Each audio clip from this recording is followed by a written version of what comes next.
തൊടേണമേ. ആരാധനയ യേശുവേ. ഹല്ലേലൂയ മറനാഥാ. ഹല്ലേലൂയ മറനാഥാ. Come, Lord Jesus. അനേകം വ്യക്തികൾക്ക് സ്വർഗം എന്ന ഒരു സംഗതി ഉണ്ടോ എന്ന് സംശയമുണ്ട്. ഹല്ലേലൂയ. ഒരുപാട് വ്യക്തികളുടെ ഹൃദയത്തിലൊരു സംശയമുണ്ട്. സ്വർഗം ഉണ്ടെങ്കിൽ തീർച്ചയായും സ്വർഗത്തിന് വേണ്ടി ജീവിക്കാം എന്നൊരു തീരുമാനമുണ്ട്. പക്ഷേ ഈ സ്വർഗം ഉണ്ടോ? ഇത് ഒരു പ്രത്യേക തരത്തിലുള്ള സംശയമായി പലരുടെ ഉള്ളിൽ കിടക്കുകയാണ്.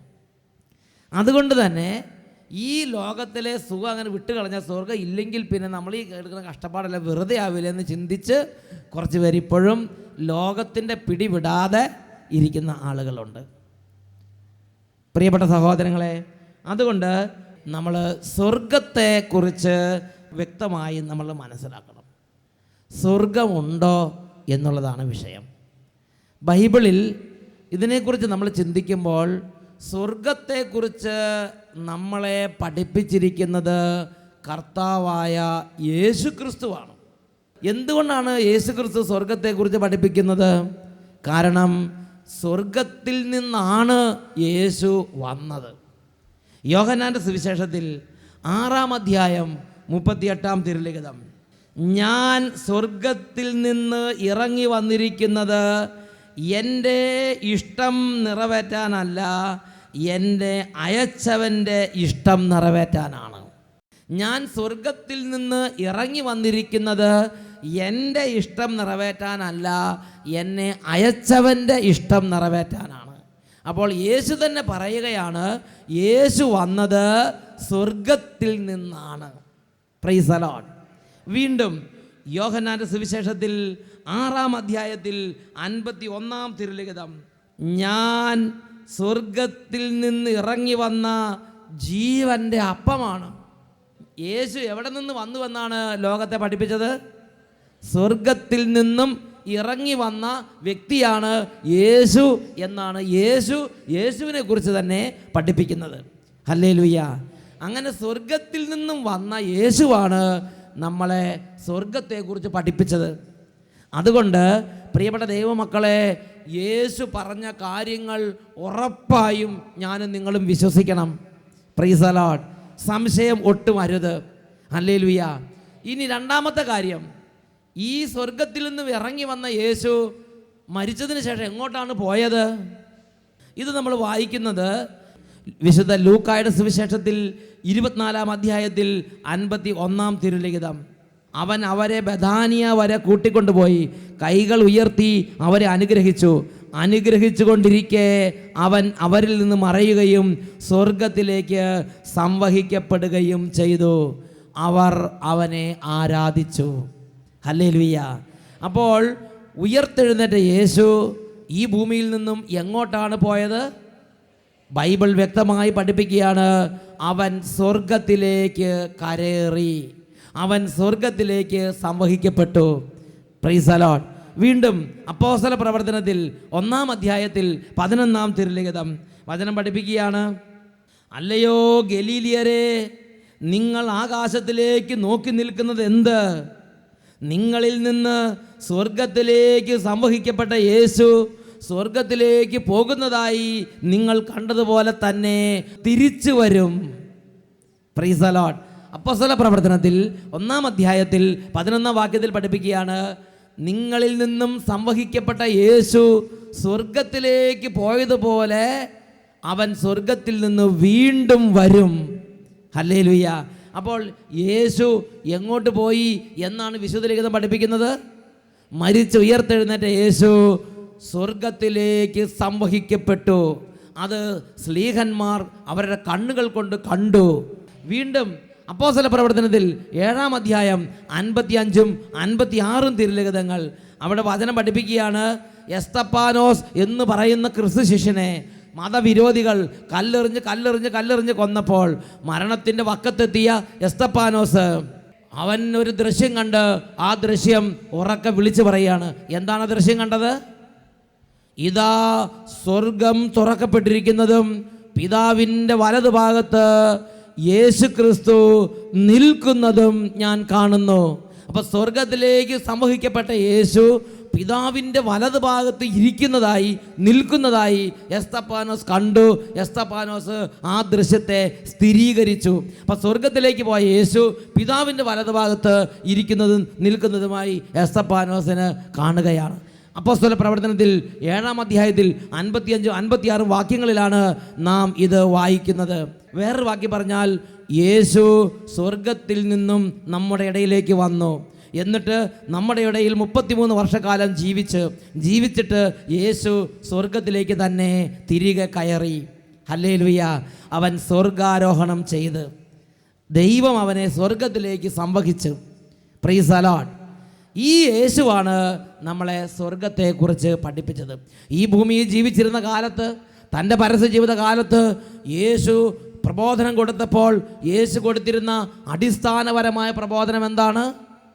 യേശു കൊടുത്തിരുന്ന അടിസ്ഥാനപരമായ പ്രബോധനം, നിങ്ങൾ പിതാവിൻ്റെ പക്കലുള്ള ജീവിതത്തെക്കുറിച്ച് ചിന്തിക്കണം, സ്വർഗത്തിലുള്ള ജീവിതത്തെക്കുറിച്ച് ചിന്തിക്കണം എന്നാണ് യേശു പഠിപ്പിച്ചത്.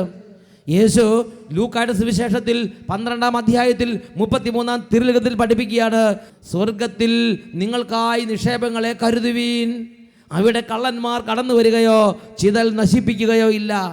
നല്ല ഉറപ്പുള്ള ഒരു സ്ഥലമാണ് സ്വർഗമെന്ന് യേശു പഠിപ്പിക്കുകയാണ്. ഈ ഭൂമിയിൽ ഏതെങ്കിലും ബാങ്കിൽ നിക്ഷേപം ഇതായി എന്നാണ് പൊട്ടിപ്പൊളിഞ്ഞു പോകണമെന്ന് ആർക്കറിയാം? Praise the Lord. നിങ്ങൾ സ്വിറ്റ്സർലൻഡിലോ അമേരിക്കയിലോ കൊണ്ട് പണം ഇട്ടാലും അതൊക്കെ അവിടെ ഉണ്ടാവുമെന്ന് വിചാരിക്കരുത്. ഏതെങ്കിലും കാലത്ത് പൊടുന്നതിനൊക്കെ പൊട്ടിപ്പൊളിഞ്ഞു എന്നുള്ള വാർത്ത വരും. ഹല്ലേലൂയ.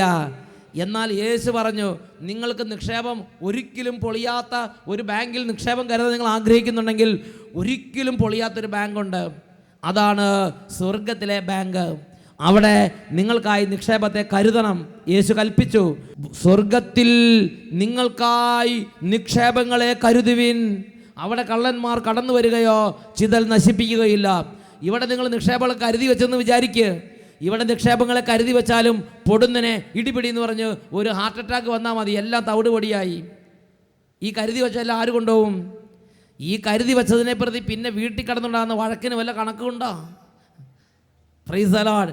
ആ മക്കളുടെ സമാധാനങ്ങൾ അതുവഴി പോകും. പ്രിയപ്പെട്ട സഹോദരങ്ങളെ, എന്നാൽ യേശു പറഞ്ഞു, നിങ്ങൾ സ്വർഗത്തിൽ നിക്ഷേപത്തെ കരുതിയാൽ ഇവിടെ ജീവിച്ചിരിക്കുമ്പോഴും മരണത്തിന് ശേഷവും ആ നിക്ഷേപം കൊണ്ട് നിങ്ങൾക്ക് ഉപകാരം ഉണ്ടാവും. ഹല്ലേലൂയ. യേശുവേ സ്തോത്രം, യേശുവേ നന്ദി. പ്രിയപ്പെട്ട സഹോദരങ്ങളെ, അച്ഛൻ യമൻ എന്ന് പറഞ്ഞ രാജ്യത്ത് സുവിശേഷം പ്രസംഗിക്കാൻ വേണ്ടി പോയി. യമൻ. ആ യമൻ രാജ്യത്ത് സുവിശേഷ വേലയ്ക്ക് വേണ്ടി ചെന്നപ്പോൾ ആ യമൻ രാജ്യത്തുള്ള ഏദൻ പട്ടണത്തിലേക്ക് എന്നെ കൊണ്ടുപോയി. ഏദൻ പട്ടണത്തിൽ ചെന്നപ്പോൾ ഒരു കാറിലൂടെ എന്നെ ഒരു സ്ഥലത്തേക്ക് കൊണ്ടുപോവുകയാണ്. കൊണ്ടുപോകുന്ന സമയത്ത് ഈ പില്ലറുകളെല്ലാം ഇടിഞ്ഞു പൊളിഞ്ഞ് നിൽക്കുന്ന, തുരുമ്പിച്ച കമ്പിയുമായി നിൽക്കുന്ന ഒരു വലിയ ബിൽഡിങ്ങിൻ്റെ സ്കെൽട്ടൻ അവിടെ കണ്ടു. ഞാൻ പറഞ്ഞു, ഇത് വലിയൊരു ബിൽഡിങ്ങിൻ്റെ സ്കെൽട്ടനായിരുന്നു, ഇതെന്താ ഇങ്ങനെ നിൽക്കണമെന്ന് ചോദിച്ചു. ഇത് പൈസ ഇല്ലാത്തതുകൊണ്ട് പണിയാത്തതാണോ അല്ലെങ്കിൽ ബാങ്ക് പൊളിഞ്ഞു പോയതുകൊണ്ട് പണിയാത്തതാണോ എന്ന് ഞാൻ അവരോട് ചോദിച്ച്. അപ്പോൾ അവർ പറഞ്ഞു, അങ്ങനെയല്ല അച്ഛാ, ഇത് പണിയാൻ ആഗ്രഹിച്ച ഇതിൻ്റെ മുതലാളി ഒരു വലിയ ധനാഢ്യനായിരുന്നു. ആ യമൻ രാജ്യത്ത് വെച്ച് തന്നെ തലയെടുപ്പുള്ള ഗംഭീരനായൊരു മുതലാളിയായിരുന്നു ഈ വലിയ ഈ റിസോർട്ട് പണിയാൻ. ഏദൻ തുറമുഖ പട്ടണമാണ്. എല്ലാ വിനോദസഞ്ചാരികളും അവിടെ വരും. ഏദൻ പട്ടണത്തിൽ തുറമുഖം കൂടിയാണ്, വളരെ നല്ല സ്ഥലമാണ്. അപ്പോൾ ആ തുറമുഖ പട്ടണത്തിൽ വിനോദസഞ്ചാരികൾക്ക് താമസിക്കാനുള്ള വലിയൊരു ഹോട്ടൽ പണിയാൻ വേണ്ടിയാണ് ബിൽഡിങ്ങിൻ്റെ തറക്കല്ലിട്ട് അതിൻ്റെ പില്ലർ, അതിൻ്റെ ബീം, അതിൻ്റെ എല്ലാം വാർത്തുകൊണ്ടിരിക്കുകയാണ്. ആ വാർത്തുകൊണ്ടിരിക്കുന്ന സമയത്ത് ഈ മഹാധനവാനായ മുതലാളി ലോക്കറിലാണ്. അവിടെ എല്ലാം ബാങ്കിൽ വഴി ഒന്നല്ല, ഇവർ ഒരു യമൻ രാജ്യം ആയതുകൊണ്ട് കുറച്ചൊക്കെ ലോക്കറിലൊക്കെയാണ് വെച്ചിരിക്കുന്നത്. എല്ലാം കണക്ക് ഗവൺമെൻറ്റിന് കാണിക്കുന്നുണ്ടെന്ന് എനിക്ക് സംശയമുണ്ട്. പ്രിയപ്പെട്ട സഹോദരങ്ങളെ, ഒരു ദിവസം ഈ പണവും സ്വർണവും ഒക്കെ ഇങ്ങനെ എണ്ണി തിട്ടപ്പെടുത്തിക്കൊണ്ടിരിക്കുന്ന സമയത്ത് പൊടുന്നനെ ആ ലോക്കർ ഓട്ടോമാറ്റിക്കായിട്ട് അടഞ്ഞു. ഈ ലോക്കർ ചില നമ്പറുണ്ട്, അതിൻ്റെ ലോക്കർ എന്ന് പറഞ്ഞാൽ പ്രത്യേക ഒരു സുരക്ഷിത സംവിധാനമുള്ള സംഗതിയാണ്. എല്ലാവർക്കും അതിൻ്റെ നമ്പർ, അതിൻ്റെ തുറക്കാനുള്ള കീ ഒന്നും പറഞ്ഞു കൊടുക്കുകയില്ല. ഒരു ചെറിയ കോഡുണ്ട്, അത് എല്ലാവർക്കും അത് വളരെ രഹസ്യമായി സൂക്ഷിക്കുന്നൊരു കോഡാണ്. അത് ഈ മുതലാളിക്ക് മാത്രമേ അറിയുള്ളൂ. മുതലാളിയുടെ നേരിട്ടുള്ള കൺട്രോളിലാണ് ഈ ലോക്കർ ഇരിക്കുന്നത്. ആ ലോക്കറിൽ മുതലാളി ഇതൊക്കെ വർഷത്തിൽ ഒരിക്കലൊക്കെ ഒന്ന് എണ്ണി തിട്ടപ്പെടുത്തും കാര്യങ്ങളൊക്കെ. അങ്ങനെ ഉള്ള സമയത്ത് അത് അറിയാതെ ലോക്കർ അങ്ങോട്ട് അടഞ്ഞുപോയി. പ്രിയപ്പെട്ട സഹോദരങ്ങളെ, ആ മുതലാളി അതിനുള്ളിൽപ്പെട്ട്. ആ ദേശത്തുള്ള വാസികൾ പറയുകയാണ്, ആരും അറിഞ്ഞില്ല, മുതലാളി എവിടെ, മുതലാളിനെ കാണാനില്ല. ആരോ തട്ടിക്കൊണ്ട് പോയെന്നും പല വിധത്തിലുള്ള ഊഹാപോഹങ്ങളൊക്കെ പറയുന്നെങ്കിലും കുറേ നാൾ കഴിഞ്ഞ് ചില മണവും കാര്യങ്ങളൊക്കെ വന്ന് അങ്ങനെ പിന്നീട് വളരെ വൈകിയാണ് ഇതിനുള്ളിൽ ആൾ പെട്ടുപോയ കാര്യം അറിയുന്നത്. അതിനുള്ളിൽ കിടന്ന ആൾ മരിച്ച്. പിന്നെ ആ ബിൽഡിംഗ്, അദ്ദേഹത്തിൻ്റെ മക്കൾ വിദേശ രാജ്യങ്ങൾ, ഇംഗ്ലണ്ടിലും അമേരിക്കയിലും കാനഡയിലൊക്കെയാണ്. അവർ പറഞ്ഞ് ഞങ്ങൾ ഇനി യമൻ രാജ്യത്തേക്ക് വരുന്നില്ല. അങ്ങനെ അത് അവിടെ കിടക്കുക. പിന്നെ ആരും അത് പ്രൊസീഡ് ചെയ്യാനില്ല. പ്രിയപ്പെട്ട സഹോദരങ്ങളെ, നോക്കിയേൻ, ഒരുപാട് സമ്പത്ത് അദ്ദേഹം കരുതി വെച്ച് പൊടുന്നനെ ഓൾ ഓൺ എ സഡൻ എല്ലാം നിന്ന് അദ്ദേഹം ഈ രാജ്യം വിട്ട് പോകേണ്ടി വന്നു, ഈ ലോകം വിട്ട് പോകേണ്ടി വന്നു. പ്രിയപ്പെട്ട സഹോദരങ്ങളെ, ഇവിടെ കരുതി വെച്ച്, ഇവിടെ കൂട്ടി വെച്ച്, ഇവിടെ ഇങ്ങനെ എണ്ണി എണ്ണി എണ്ണി അടുക്കി അടുക്കി വെച്ചുകൊണ്ടിരിക്കുന്ന സമയത്തായിരിക്കും പൊടുന്നനെ എല്ലാം വിട്ട് അതാ മുകളിലേക്ക് പോകണം. Praise the Lord. അതുകൊണ്ട് നമുക്ക് സമ്പത്ത് ശേഖരിച്ച് വെക്കാൻ ഉറപ്പുള്ള ഒരു രാജ്യമല്ല ഈ ലോകമെന്ന് പറയുന്നത്. Praise the Lord. ഈ ലോകത്തിൽ കരുതി വെക്കുന്ന ഈ സമ്പത്തെല്ലാം ഞാനും നിങ്ങളും അനുഭവിക്കുമെന്ന് ഉറപ്പ് വിചാരിക്കരുത്. ഹല്ലേലൂയ. ഇത് ഏത് സെക്കൻഡ് ആരുടെ കൈ ചെന്ന് ചേരുമെന്ന് ആർക്കറിയാം? ഹല്ലേലൂയ. പ്രിയപ്പെട്ട സഹോദരങ്ങളെ, ഇതാണ് ഈ ലോകത്തിൻ്റെ ഉറപ്പ്. എന്നാൽ യേശു ഒരു രാജ്യത്തെക്കുറിച്ച് പഠിപ്പിച്ചു. അതാണ് വരാനിരിക്കുന്ന നിത്യമായ രാജ്യം. ആ നിത്യ രാജ്യത്തിൽ നിക്ഷേപങ്ങളെ കരുതുക എന്ന് യേശു നമുക്ക് പറഞ്ഞു തന്നു. അതാണ് ലൂക്കായുടെ സുവിശേഷം 12-ാം അധ്യായം അതിൽ 33-ാമത്തെ തിരുലിഖിതം. വചനം പഠിപ്പിക്കുകയാണ്, സ്വർഗത്തിൽ നിങ്ങൾക്കായി നിക്ഷേപങ്ങളെ കരുതുവിൻ, അവിടെ കള്ളന്മാർ കടന്നു വരികയോ ചിതൽ നശിപ്പിക്കുകയോ ഇല്ല. Praise the Lord. പ്രിയപ്പെട്ട സഹോദരങ്ങളെ, നമ്മുടെ നിത്യമായ രാജ്യമാണ് സ്വർഗരാജ്യം. യേശു വീണ്ടും സ്വർഗരാജ്യത്തെക്കുറിച്ച് പഠിപ്പിക്കുകയാണ്. യേശു പറയുകയാണ് മത്തായിയുടെ സുവിശേഷത്തിൽ 6-ാം അധ്യായം 9-ാം വാക്യം, സ്വർഗസ്ഥനായ ഞങ്ങളുടെ പിതാവേ എന്നുള്ള പ്രാർത്ഥനയാണ് യേശു പഠിപ്പിക്കുന്നത്. അതിൽ നിറഞ്ഞു നിൽക്കുന്ന ആ ചിന്ത ചിന്തിച്ച് നോക്കിയേ, സ്വർഗസ്ഥനായ ഞങ്ങളുടെ പിതാവേ. അപ്പോൾ സ്വർഗത്തിൽ ഇരിക്കുന്ന പിതാവിനെ കുറിച്ചും സ്വർഗത്തെക്കുറിച്ചും നമ്മളെ ഓർമ്മിപ്പിക്കുന്ന പ്രാർത്ഥനയാണ് അതിൽ കൂടുതലും നിറഞ്ഞു നിൽക്കുന്നത്. ഹല്ലേലൂയ. യേശു വീണ്ടും പ്രബോധനം കൊടുത്തു. യേശു പ്രബോധനം കൊടുത്ത് പറഞ്ഞിങ്ങനെയാണ്, നിങ്ങൾക്ക് തിരിച്ചു തരാൻ കഴിവുള്ളവർക്ക് നിങ്ങൾ അത്താഴം കൊടുക്കരുത്. അങ്ങനെ കൊടുത്താൽ നിങ്ങളെ വേറൊരു ദിവസം അവർ വിളിച്ച് നിങ്ങൾക്ക് തിരിച്ചും ഒരു അത്താഴം തരും. അതോടുകൂടി എല്ലാം ക്ലോസ് ആവും, ന്യൂട്രലായി പോകും. എന്നാൽ നിങ്ങൾക്ക് തിരിച്ചു തരാൻ കഴിവില്ലാത്തവർക്ക് ഒരു അത്താഴം കൊടുത്താൽ സ്വർഗത്തിൽ നിങ്ങളുടെ പ്രതിഫലം വലുതായിരിക്കും. Praise the Lord. അപ്പോൾ നോക്കിയേ, ഒരാൾക്കൊരു ഭക്ഷണം കൊടുക്കുമ്പോൾ പോലും സ്വർഗത്തിൽ പ്രതിഫലം ഉണ്ടാകുന്ന വിധത്തിൽ ഭക്ഷണം കൊടുക്കണമെന്ന് ഈശോ കൽപ്പിച്ച്. ഹല്ലേലൂയ. എന്നിട്ട് വീണ്ടും ഈശോ പറഞ്ഞു, നിങ്ങൾ എൻ്റെ നാമത്തിൽ എൻ്റെ ശിഷ്യന് ഒരു ഗ്ലാസ് വെള്ളമെങ്കിലും കൊടുത്താൽ സ്വർഗത്തിൽ നിങ്ങൾക്ക് പ്രതിഫലം കിട്ടും. Praise the Lord. അപ്പോൾ ഈ ഭൂമിയിൽ വെള്ളം കൊടുക്കുമ്പോഴാണെങ്കിലും, ഈ ഭൂമിയിൽ ഭക്ഷണം കൊടുക്കുമ്പോഴാണെങ്കിലും, ഈ ഭൂമിയിൽ ഒരു വ്യക്തിയെ സ്വീകരിക്കുമ്പോഴാണ്, ഒരു ശിശുവിനെ കൊണ്ട് നിർത്തിയിട്ട് പറഞ്ഞു, ഇതുപോലൊരു ശിശുവിനെ എൻ്റെ നാമത്തിൽ സ്വീകരിക്കുന്നവനെ സ്വർഗത്തിൽ പിതാവ് അംഗീകരിക്കും, പ്രതിഫലം കൊടുക്കും. ഹല്ലേലൂയ. പ്രിയപ്പെട്ട സഹോദരങ്ങൾ, അപ്പോൾ എന്തു തന്നെ ചെയ്താലും ഈ ഭൂമിയിൽ ജീവിക്കുമ്പോൾ എൻ്റെയും നിങ്ങളുടെ ചിന്ത സ്വർഗത്തിലെ ജീവിതത്തെക്കുറിച്ച് ചുറ്റിപ്പറ്റിയുള്ള ചിന്തയായിരിക്കണമെന്ന് നമ്മുടെ രക്ഷിതാവ് ഈ ഭൂമി ജീവിച്ചിരുന്നപ്പോൾ നമ്മളെ പഠിപ്പിച്ച്. ഹല്ലേലൂയ. പ്രിയപ്പെട്ട സഹോദരങ്ങളെ, അപ്പോൾ യേശു ഈ ഭൂമുഖത്ത് പഠിപ്പിച്ചപ്പോൾ യേശുവിൻ്റെ പ്രബോധനങ്ങളിൽ നിറഞ്ഞു നിന്നിരുന്ന ഒരു വിഷയമായിരുന്നു സ്വർഗം, സ്വർഗത്തിലുള്ള പിതാവിനോട് കൂടെയുള്ള ജീവിതം. ഇതിനെക്കുറിച്ച് കത്തോലിക്ക സഭയുടെ മതബോധന ഗ്രന്ഥം 1027-ാം ഖണ്ഡികയിൽ സ്വർഗത്തെക്കുറിച്ച് സഭ നൽകുന്ന പ്രബോധനം ശ്രദ്ധിക്കുക. ദൈവത്തോടും ക്രിസ്തുവിലുള്ള എല്ലാവരോടും ഒപ്പമുള്ള ഭാഗ്യപ്പെട്ട ജീവിതം. ഇതാണ് സ്വർഗത്തിലെ ജീവിതത്തെക്കുറിച്ച് അപ്പസ്തോലിക സഭ ലോകത്തിലുള്ള എല്ലാ മക്കളെയും പഠിപ്പിക്കുന്നത്. ദൈവത്തോടും ക്രിസ്തുവിനോടും പരിശുദ്ധാത്മാവിനോടും മാതാവിനോടും യൗസേപ്പ് പിതാവിനോടും തോമാസ് സ്ലീഹായോടും എല്ലാ സ്ലീഹന്മാരോടും പ്രവാചകന്മാരോടും വിശുദ്ധന്മാരോടും നമ്മുടെ കുടുംബത്തിൽ നിന്ന് മരണം വഴി വേർപെട്ട് പോയി പുണ്യജീവിതം നയിച്ച് സ്വർഗത്തിൽ എത്തിച്ചേർന്നിട്ടുള്ള എല്ലാവരോടും കൂടിയുള്ള ഭാഗ്യപ്പെട്ട ഒരു ജീവിതമെന്നാണ് അതിനെക്കുറിച്ച് പറയുന്നത്. എന്നിട്ട് കത്തോലിക്ക സഭയുടെ മതബോധന ഗ്രന്ഥം പഠിപ്പിക്കുകയാണ്, അത് എത്ര വിവരിച്ചാലും മനുഷ്യൻ്റെ ബുദ്ധി കൊണ്ട് ചിന്തിച്ചാൽ മനസ്സിലാകുന്ന ഒരു രാജ്യമല്ല പിതാവിൻ്റെ രാജ്യം. ഹല്ലേലൂയ. നമ്മുടെ ഭാവന കൊണ്ട് കാണാൻ പറ്റുന്നതിനേക്കാൾ അതീതമായ ഒരു രാജ്യമാണ് നമ്മുടെ സ്വർഗസ്ഥനായ പിതാവിൻ്റെ നിത്യമായ രാജ്യം. അതുകൊണ്ട് കത്തോലിക്കാ സഭയുടെ മതബോധ ഗ്രന്ഥത്തിൽ പഠിപ്പിക്കുകയാണ്, 1027 ഖണ്ഡികയിൽ CCC പഠിപ്പിക്കുകയാണ്, അത് എല്ലാ വിവരണത്തിനും എല്ലാ ഗ്രഹണശക്തിക്കും അതീതമായ ഒരു സംഗതിയാണ് സ്വർഗരാജ്യം. ബൈബിൾ ഇതിനെക്കുറിച്ച് പഠിപ്പിക്കുന്നത് കൊരിന്ത്യൻകാർക്ക് എഴുതിയ 1-ാം ലേഖനത്തിൽ 2-ാം അധ്യായത്തിൽ 9-ാം വാക്യം, ദൈവം തന്നെ സ്നേഹിക്കുന്നവർക്ക് വേണ്ടി സജ്ജമാക്കിയിരിക്കുന്നത് കണ്ണ് കണ്ടിട്ടില്ലാത്തതും കാത് കേട്ടിട്ടില്ലാത്തതും മനുഷ്യഹൃദയം ഗ്രഹിച്ചിട്ടില്ലാത്തതുമായ ഒരു നിത്യ സൗഭാഗ്യമാണ്. 1 കൊരിന്തോസ് 2:9 ബൈബിൾ തന്നെ പഠിപ്പിക്കുകയാണ്, ദൈവം തന്നെ സ്നേഹിക്കുന്നവർക്ക് വേണ്ടി സജ്ജമാക്കിയിരിക്കുന്നവ കണ്ണ് കാണുകയോ കാതുകൾ കേൾക്കുകയോ മനുഷ്യഹൃദയം ഗ്രഹിക്കുകയോ ചെയ്തിട്ടില്ലല്ലോ. അത്രമാത്രം മനുഷ്യൻ്റെ ഗ്രഹണശക്തിക്കും മനുഷ്യൻ്റെ ഭാവനയ്ക്കും അതീതമായ ഒരു സംവിധാനമാണ് ദൈവരാജ്യം. യുവജന മതബോധന ഗ്രന്ഥം യുകാറ്റ്, ഇതിൽ ബെനഡിക്റ്റ് പാപ്പ ഇതിനെക്കുറിച്ച് യുവജനങ്ങളെ പഠിപ്പിക്കുന്നൊരു ഭാഗമുണ്ട്.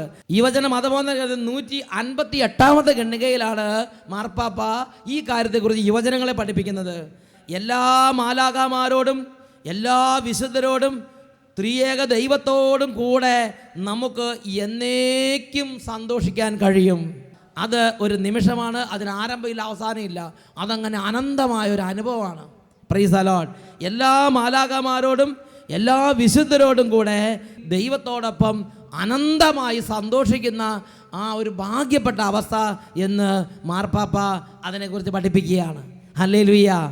വിശുദ്ധ ലെവിസ് എന്ന് പറയുന്നൊരു മഹാപണ്ഡിതൻ സ്വർഗത്തെക്കുറിച്ച് പഠിപ്പിക്കുന്നൊരു പ്രബോധനമുണ്ട്.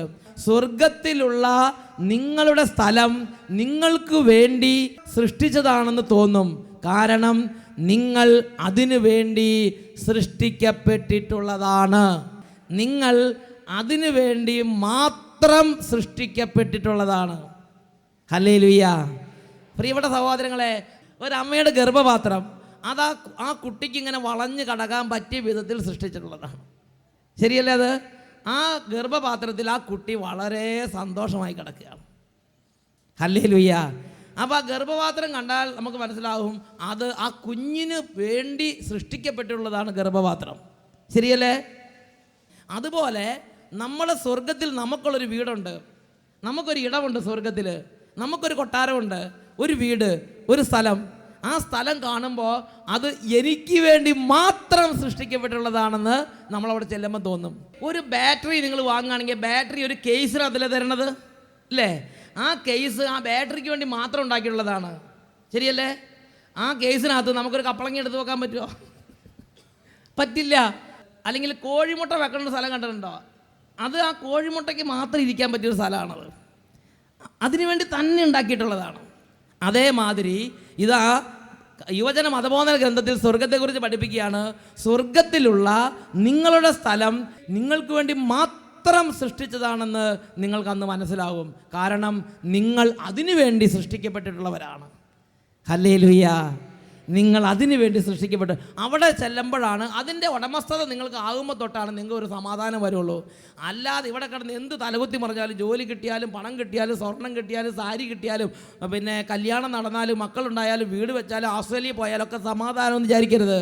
അതിനേക്കാളൊക്കെ ഉപരിയായി ദൈവം ലോക സ്ഥാപനത്തിന് മുമ്പ് തന്നെ നമുക്ക് വേണ്ടി മാത്രം ഒരുക്കിയ ബാറ്ററിക്ക് ബാറ്ററി കേസ് ഉള്ളതുപോലെ, സ്വർണം വെക്കാൻ സ്വർണത്തിന് ചെപ്പുള്ളതുപോലെ, രത്നങ്ങൾ വെക്കാൻ രത്നത്തിൻ്റെ ആ ചെപ്പുള്ളതുപോലെ നമുക്ക് വേണ്ടി മാത്രം സ്വർഗത്തിൽ ഒരു സ്ഥലം ഉണ്ടാക്കിയിട്ടുണ്ട്. അതിൻ്റെ ഉടമസ്ഥതയ്ക്ക് നിങ്ങൾ അർഹരായി തീരുമ്പോൾ മാത്രമാണ് നമുക്കൊരു സമാധാനം ഉണ്ടാവുള്ളൂ. അതുവരെ നമ്മുടെ മുഖത്ത് നോക്കിയാൽ നരിച്ചീറ് കടിച്ച പോലെ ഇരിക്കും. Praise the Lord. എന്നാൽ ആ സ്ഥലത്തിൻ്റെ ഉടമസ്ഥ ഈ ഭൂമിയിൽ നിത്യത നമ്മൾ അവകാശമാക്കി കഴിയുമ്പോൾ ആ വ്യക്തിയുടെ മുഖത്തേക്ക് നോക്കുമ്പം ആ വ്യക്തിയുടെ മുഖം നല്ല തെളിഞ്ഞ് പ്രസാദിച്ച മുഖമായിരിക്കും. കാര്യം രോഗമുണ്ട്. ആ അൽഫോൻസാമ ഒരുപാട് രോഗിയായിരുന്നു, ശരീരം എടുത്താൽ പൊങ്ങാത്ത രോഗവും വേദനയുള്ള ആളായിരുന്നു അൽഫോൻസാമ. പക്ഷെ മുഖമൊക്കെ നല്ല പ്രസാദിച്ചിരിക്കുകയാണ്. Praise the Lord. ഉറക്കെ പറ ഹല്ലേലൂയ. ഒരുപാട് വിശുദ്ധന്മാർ അഗ്നിക്കകത്തും തീക്കകത്തും കുരിശയിലൊക്കെ കടന്ന് മരിച്ചത്, പക്ഷേ അവരുടെയൊക്കെ മുഖത്ത് ആ ദൈവദൂതൻ്റെ മുഖം പോലെ തിളങ്ങി. എസ്തപ്പാനോസിൻ്റെ മുഖം കല്ലേറ് കൊണ്ട് മരിച്ചുകൊണ്ടിരിക്കുമ്പം അദ്ദേഹത്തിൻ്റെ മുഖം ദൈവദൂതൻ, കാരണം എന്താ, ഈ സ്വർഗത്തിൻ്റെ ആ സ്വന്തം ആ ഒരു നിത്യത സ്വന്തമാക്കിക്കൊണ്ട് മുഖം കണ്ട് തിളങ്ങുകയാണ് തന്നെ. Praise the Lord. സന്തോഷത്തോടെ പറ ഹല്ലേലൂയ. അതാണ് വിശുദ്ധം പറയണത്. സ്വർഗത്തിലുള്ള നിങ്ങളുടെ സ്ഥലം നിങ്ങൾക്ക് വേണ്ടി മാത്രം ഉണ്ടാക്കിയിട്ടുള്ളതാണ്. നിങ്ങൾക്ക് അന്ന് കാണും. കാരണം നിങ്ങൾ അതിനു വേണ്ടി സൃഷ്ടിക്കപ്പെട്ടിട്ടുള്ളവരാണ്. ഇത് നമ്മൾ വായിക്കുന്നത് യുവജന മതബോധന ഗ്രന്ഥം യുകാറ്റ് എന്ന പുസ്തകത്തിലാണ് നമ്മളിത് മാർപ്പാപ്പടി പ്രബോധനം നമ്മൾ വായിക്കുന്നത്. അതുകൊണ്ട് ഇതിനെക്കുറിച്ച് നമുക്ക് ബൈബിളിൽ കിട്ടിയ ചില വിവരണങ്ങൾ പറയാൻ മാത്രമേ പറ്റൂ. ഇതെന്താണെന്ന് വിവരിക്കാൻ എനിക്കും വാക്കുകളില്ല. ഹല്ലേലൂയ. പക്ഷേ ബൈബിളിൽ ഈ സ്വർഗത്തെക്കുറിച്ച്, സ്വർഗരാജ്യത്തെക്കുറിച്ച് ചില വിവരണങ്ങൾ ദൈവവചനം നമുക്ക് തരുന്നുണ്ട്. ആദ്യമായിട്ട് ഈ സ്വർഗരാജ്യത്തെക്കുറിച്ച് ദൈവത്തിൻ്റെ വചനം നമുക്ക് പഠിപ്പിച്ചു തരുന്നത് ഇത് പിതാവ് സംവിധാനം ചെയ്ത് ഒരുക്കിയിട്ടുള്ള രാജ്യമാണ്. ഹല്ലേലൂയ. ഇത് നമ്മൾ വായിക്കുന്നത് 1 കൊരിന്തോസ് 2:9 തന്നെ സ്നേഹിക്കുന്നവർക്ക് വേണ്ടി അവിടുന്ന് സജ്ജീകരിച്ചിട്ടുള്ളവ കണ്ണുകൾ കാണുകയോ കാതുകൾ കേൾക്കുകയോ മനുഷ്യഹൃദയം ഗ്രഹിക്കുകയോ ചെയ്തിട്ടില്ല. അപ്പം ആരാണ് ഇത് സജ്ജീകരിച്ചിരിക്കുന്നത്? പിതാവായ ദൈവം എനിക്കും നിങ്ങൾക്കും വേണ്ടി സംവിധാനം ചെയ്തിരിക്കുകയാണ്. ഇതിനെക്കുറിച്ച് കൂടുതൽ നമ്മൾ വായിക്കുന്നത് ഹെബ്രായർക്കുള്ള ലേഖനത്തിലെ 11-ാമത്തെ അധ്യായത്തിൽ 10-ാമത്തെ തിരുലിഖിതമാണ്. ദൈവം സംവിധാനം ചെയ്തതും നിർമ്മിച്ചതും അടിസ്ഥാനം ഉറപ്പിച്ചതുമായ ഒരു നഗരത്തെ അവൻ പ്രതീക്ഷിച്ചിരുന്നു. അബ്രാഹത്തെക്കുറിച്ചും പൂർവ്വപിതാക്കളെക്കുറിച്ചും ഹെബ്രായ ലേഖനത്തിൽ 11-ാം അധ്യായത്തിൽ പഠിപ്പിക്കുകയാണ്. ഹെബ്രായ 11-ാം അധ്യായം 9-10 തിരുലിഖിതങ്ങൾ. വിശ്വാസത്തോടെ അവൻ വാഗ്ദത്ത ഭൂമിയിൽ ഒരു പരദേശിയെ പോലെ കഴിഞ്ഞു. അതേ വാഗ്ദാനത്തിൻ്റെ അവകാശികളായ ഇസഹാക്കിനോട് യാക്കോബിനോടുമൊത്ത് അവൻ കൂടാരങ്ങളിൽ താമസിച്ചു. ഈ ഭൂമിയിൽ നമ്മൾ താൽക്കാലിക കൂടാരങ്ങളിൽ വസിക്കുന്നവരാണ്. നമ്മുടെ വീട് താൽക്കാലിക കൂടാരമാണ്. 10, 30, 40 വർഷത്തേക്ക് താൽക്കാലിക താമസിക്കുന്ന ടെൻറ്റ് മാത്രമാണ്. നിങ്ങൾ ചിന്തിച്ച് നോക്കിയേ, നമ്മളൊരു പന്തലിട്ടിരിക്കുകയാണ്. ഇത് നമ്മുടെ നിത്യ കൂടാരമാണോ? വൈകുന്നേരം ആകുമ്പോൾ ഇവിടുന്ന് മൂടും തട്ടി നമ്മൾ എഴുന്നേറ്റ് പോകും, ശരിയല്ലേ? അതേമാതിരി ഈ ഭൂമിയിലുള്ള നമ്മുടെ വീട് ഒരു താൽക്കാലിക ഷെഡാണ്, ഒരു താൽക്കാലിക കൂടാരമാണ്. നമ്മുടെ ശരിക്കുള്ള വീടിനോട് തുലനം ചെയ്യുമ്പോൾ ഭൂമിയിലെ ഷെഡ് ഒന്നുമല്ല. Praise the Lord. നമ്മുടെ ശരിക്കുള്ള നമ്മുടെ സ്വന്തം വീടിനോട് തുലനം ചെയ്യുമ്പോൾ ഈ ഷെഡ് നല്ല ഷെഡാണോ? ഇതിനേക്കാൾ നല്ലതാണ് നമുക്കുള്ള സ്വന്തം വീട്, ശരിയല്ലേ? ഇതേപോലെ നമുക്ക് പിതാവായ ദൈവം ഒരുക്കിയിരിക്കുന്ന വീടിനോട് തുലനം ചെയ്യുമ്പോൾ ഈ ഭൂമിയിലുള്ള ഏറ്റവും മനോഹരമായ കൊട്ടാരം പോലും ഒന്നുമല്ല, അതിൻ്റെ പടിപ്പുരയുടെ അത്രയും പോലും ഗുണമില്ലാത്തതാണ്. ഹല്ലേലൂയ. അതേപോലെയുള്ള ഒരു കൊട്ടാരം, അതേപോലെയുള്ള ഒരു വീട്, ഒരു അവസ്ഥ, ഒരു സംവിധാനം എൻ്റെ പിതാവായ ദൈവം എനിക്ക് വേണ്ടി ഒരുക്കിയിട്ടുണ്ട്. അതാണ് ഹെബ്രായ 11:10 വചനം പഠിപ്പിക്കുകയാണ്. ദൈവം സംവിധാനം ചെയ്തതും നിർമ്മിച്ചതും അടിസ്ഥാനം ഉറപ്പിച്ചതുമായ ഒരു നഗരത്തെ അവൻ പ്രതീക്ഷിച്ചിരുന്നു. സംവിധാനം ചെയ്തതും നിർമ്മിച്ചതും അത് അടിസ്ഥാനം ഉറപ്പിച്ചതും സ്വർഗസ്ഥനായ പിതാവ് തന്നെയാണ്. അപ്പോൾ നമ്മുടെ അപ്പനായ സ്വർഗസ്ഥനായ പിതാവ് ഉറപ്പിച്ച് നിർമ്മിച്ച് സംവിധാനം ഇട്ട് അത് അടിസ്ഥാനം ഉറപ്പിച്ച് പണിത് വെച്ചിരിക്കുന്ന ആ കൂടാരത്തിന് വേണ്ടി ഞാനും നിങ്ങളും ഈ ഭൂമിയിൽ പ്രതീക്ഷയോടെ ഒരുങ്ങണമെന്ന് യേശു ക്രിസ്തു നമ്മളെ പഠിപ്പിച്ചു. ഹല്ലേലൂയ. ഹല്ലേലൂയ. മാറാനാത്ത. Come, Lord Jesus.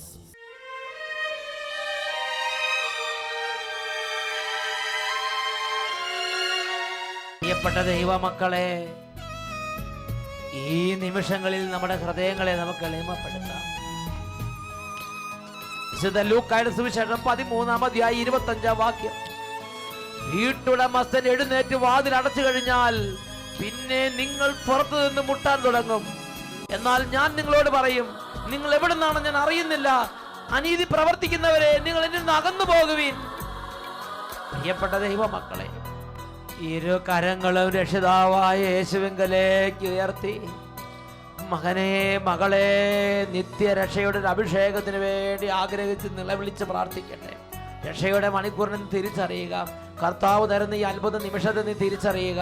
കരങ്ങൾ ഉയർത്തി ഉറക്കെ വിളിക്കട്ടെ, യേശുവേ യേശുവേ യേശുവേ യേശുവേ യേശുവേ. എല്ലാവരും വിളിക്കുന്നു, കരഞ്ഞ് പ്രാർത്ഥിക്കട്ടെ. Hallelujah hallelujah hallelujah. യേശുവേ ആരാധന ആരാധന, യേശുവേ ആരാധന ആരാധന. കാലങ്ങളായി പാപത്തിലും തിന്മയിലും വെറുപ്പിലും വിദ്വേഷത്തിലും അന്ധകാരത്തിലും ദുർപീഡകൾ കഴിയുന്ന ഓരോ മകനിൽ നിന്നും ഓരോ മകളിൽ നിന്നും അന്ധകാരത്തിൻ്റെ ആധിപത്യങ്ങൾ യേശുവിന്റെ നാമത്തിൽ ചിന്ന ഭിന്നമാകട്ടെ. Hallelujah, hallelujah. തിന്മകളും അതിന്റെ ആധിപത്യങ്ങളും പാപങ്ങളും അതിന്റെ എല്ലാ ബന്ധനങ്ങളും എല്ലാ ദുർഭരണങ്ങളും യേശുനാമത്തിൽ വിട്ടുമാറി പോകട്ടെ. Hallelujah, hallelujah. കർത്താവേ, സ്വർഗത്തെക്കുറിച്ചുള്ള അവ്യക്തത, സ്വർഗത്തെക്കുറിച്ച് ചിന്തിക്കാതെ ജീവിക്കുന്ന അവസ്ഥ, ലോകത്തിന് അടിമയായിരിക്കുന്ന അവസ്ഥ, ലോകപ്രകാരം ജീവിക്കുന്ന ഓരോരുത്തരിൽ നിന്നും ലോകത്തിന്റെ അരൂപികളെ യേശുനാമത്തിൽ ശാസിക്കുന്നു, വിട്ടുമാറി പോകട്ടെ. Hallelujah, hallelujah. യേശുവേ ആരാധന,